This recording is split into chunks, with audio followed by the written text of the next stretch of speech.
ग्रामदेवता या आमच्या विशेष भागात आपल्या सगळ्यांचं स्वागत। आज आपण घेणार आहोत देशातल्या एका दुर्मिळ ग्रामदेवतेचं दर्शन। भगवंत या नावाने पुराण प्रसिद्ध विष्णू मंदिराचं असं स्वरूप आपल्याला कुठेही बघायला मिळणार नाही।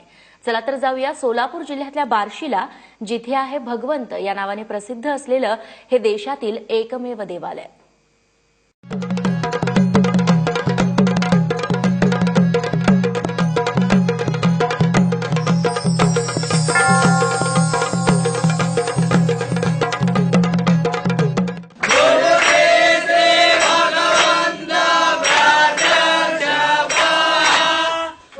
बार्शी सोलापूर जिल्ह्यातलं एक महत्त्वाचं धार्मिक क्षेत्र, कारण इथे आहे भगवंत मंदिर। कशाच काशी गया अयोध्या जावे रामेश्वरी, असता श्रीहरी अमुसे घरी, असं बार्शीच्या भगवंताचं आणि त्याच्या महतीचं वर्णन केलं जातं। श्री विष्णू हे भगवंत रूपात फक्त बार्शीतच असल्याचं सांगितलं जातं। गंडकी शिळेची शाळीग्राम मूर्ती पाहता क्षणी विलोभनीय आणि लोभस वाटते।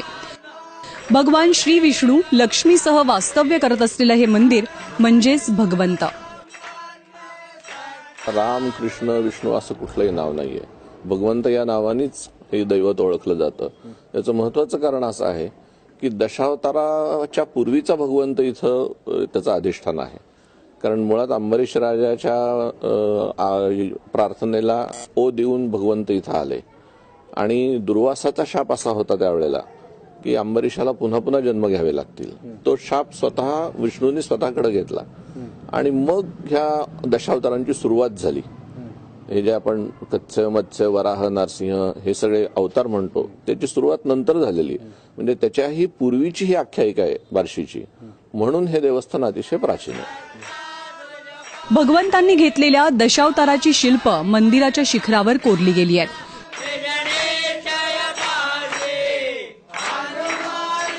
भक्तांच्या रक्षणासाठी पृथ्वीवर अवतरलेल्या भगवंतांची मूर्ती गंडकी शिळेच्या गुळगुळीत काळ्या पाषाणात साकारली गेली आहे। गर्भगृहातील ही मूर्ती विलक्षण सुंदर आहे। हातात शंख चक्र गदा आणि उजव्या हाताखाली भक्त शिरोमणी अंबरीश राजाची मूर्ती आहे। देवाच्या अंगावर भक्ताची मूर्ती स्थापित असलेलं हे देशातलं एकमेव मंदिर आहे। देवाच्या पाठीशी लक्ष्मीची मूर्ती मुखवट्याच्या स्वरूपात अस्तित्वात आहे। भगवंतांच्या मस्तकावर शिवलिंग आहे।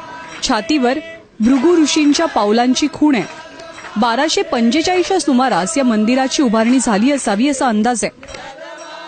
हेमाडपंथी बांधकाम शैलीच्या मंदिराच्या गाभाऱ्यासमोर गरुडखांब पाहायला मिळतो। भगवंतांच्या दर्शनासाठी येणारा प्रत्येक भाविक या गरुड खांबाला प्रेमानं आणि श्रद्धेनं आलिंगन देतो। जे असं दुःखी वाटल त्यावेळेस इथं येऊन थांबलं की मनातील दुःख नाहीच होतं। त्यामुळे भगवंत आमच्या पाठीशी उभा आहे असं आम्हाला ठामपणे वाटतं। तुम्ही कशा प्रकारची भक्ती करत असता? आम्ही एकादशी नित्य 15 वाड्याची करतो आणि शक्य होईल तितकं दर्शन रोजच घेऊन जातो।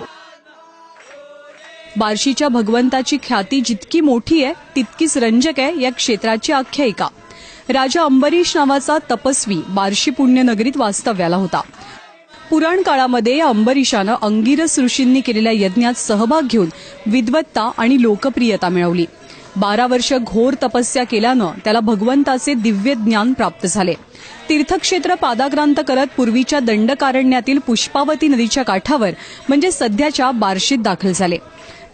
नारद मुनींच्या सांगण्यावरून त्यानं साधन द्वादशीचं व्रत अंगीकारलं। त्याच्या या कठोर साधनेमुळेच इंद्राचं सिंहासन डळमळीत झालं अशी आख्यायिका आहे। इंद्रदेवानं दुर्वास ऋषींना अंबरीशाची साधना भंग करण्यासाठी पाठवलं। अतिथी सत्कारात दोष शोधून दुर्वास ऋषींनी अंबरीशाला जन्ममृत्यूच्या फेऱ्यातनं मुक्ती मिळणार नाही असा शाप दिला। ऋषींनी क्रोधानं आपटलेल्या जटांमधून एका दैत्याचा जन्म झाला। दैत्यापासून अंबरीशाचं रक्षण करण्यासाठी भगवंतानं सुदर्शन चक्र सोडलं आणि दैत्याचा संहार झाला। ऋषींनी अंबरीशाची क्षमा मागितल्यावर सुदर्शन शांत झाले आणि बार्शीच्या उत्तरेश्वर मंदिरात विसावले।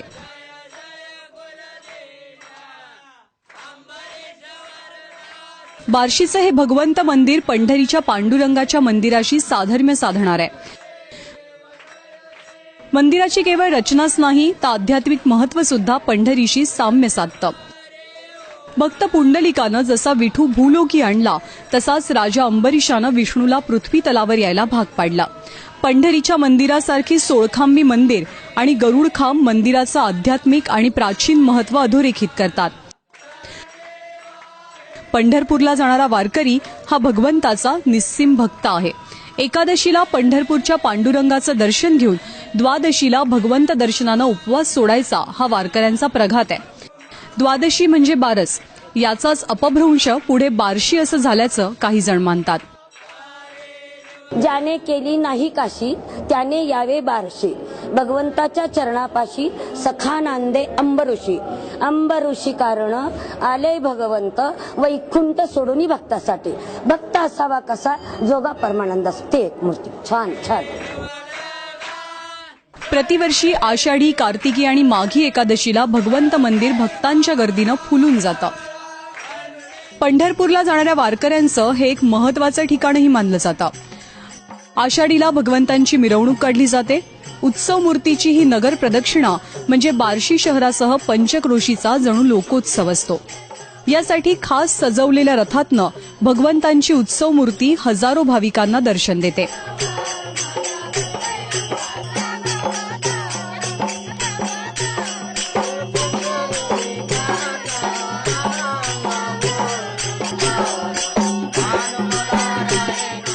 एकादशीला नियमित रोज महापूजा तर चालूच असतात, पण या इथला उत्सव म्हणजे आषाढी एकादशीला नगर प्रदक्षिणा निघते भगवंताची आणि त्याचप्रमाणे हा मोठा रथ उत्सव पण असतो दरवर्षी आषाढी एकादशीला. आणि त्यानंतर कार्तिकी एकादशीला पण रथोत्सव नगर प्रदक्षिणा निघते. नगर प्रदक्षिणा असते पूर्ण भाविकांच्या कुठल्या प्रकारची सेवा इथे अर्पण होत असते? भाविकांची तर अशी श्रद्धा आहे की आपल्या इथं पंढरपूरमध्ये पांडुरंग आहे, त्या पांडुरंगाला एकादशीला जायचं आणि नित्यनियमाप्रमाणे एकादशी तिथं करून द्वादशी सोडण्यासाठी इथं बार्शीला यायचं. कारण इथं बार्शीला द्वादशीचं महत्व आहे आणि द्वादशीलाच मराठीमध्ये प्राकृत भाषेमध्ये बारस असं म्हणतात. आपण वसुबारस जशी हे करतो तर त्या बारसवरनच बार्शी असे नाव ह्या शहराला पडलेलं आहे. मंदिराची व्यवस्था देवस्थान पंच कमिटी पाहते तर पूजा अर्चा नित्योपचार बडवे मंडळी करतात. एखाद्या गावाला जसं कारभारी म्हणून सरपंच असतो तसाच या मंदिराच्या प्रमुखाला सरपंच म्हणून ओळखलं जातं. बड्या तीर्थक्षेत्राचा दर्जा याला प्राप्त व्हावा अशी मंदिर समितीची अपेक्षा आहे. जो भगवंताचा पुढं पूर्व बाजूला आमची जागा शिल्लक आहे, तिथं भक्त निवास बनवून जोडण्यापर्यंत झालं. नकाशा काढून दिला, नगरपालिका परवानगीसाठी देणार आहोत आणि माननीय मुख्यमंत्री साहेब जीर्णोद्धार निधीसाठी आम्ही भेटणार आहोत. त्यांची बहुतेक अपॉइंटमेंट आम्हाला दिवाळी झाल्यावर देतो म्हणाले आहेत. भगवंताच्या चरणी सगळे समान आहेत. कुणी लहान थोर नाही की उच्च नीच. सर्व जाती धर्माचे लोक भगवंताला मानतात. केवळ मानतच नाही तर आपापल्या परीनं प्रत्येक वर्षी भगवंताच्या चरणी आपला सेवाभाव समर्पित करतात. यात मुस्लिम बांधव सुद्धा मोठ्या श्रद्धेनं सहभागी होतात. बार्शीतलं प्रत्येक घर आणि घरातला प्रत्येक बार्शीकर भगवंताच्या चरणी मोठ्या भक्तिभावानं लीन होतो. बार्शीचा हा भगवंत वेगवेगळ्या रूपामध्ये भाविकांना विश्वरूप दर्शन देतो. जशी ज्याची भक्ती, श्रद्धा आणि आस्था तसा तो भाविकांना भावत असतो. कुणाला हा पंढरीचा पांडुरंग वाटतो तर कुणाला तिरुपतीचा बालाजी. त्यासाठीच बार्शीचं हे भगवंत मंदिर शैव वैष्णव ऐक्याचं एकमेवाद्वितीय असं केंद्र बनलंय. अयूब कागदीसोबत शिवकुमार पाटील, एबीपी माझा, सोलापूर.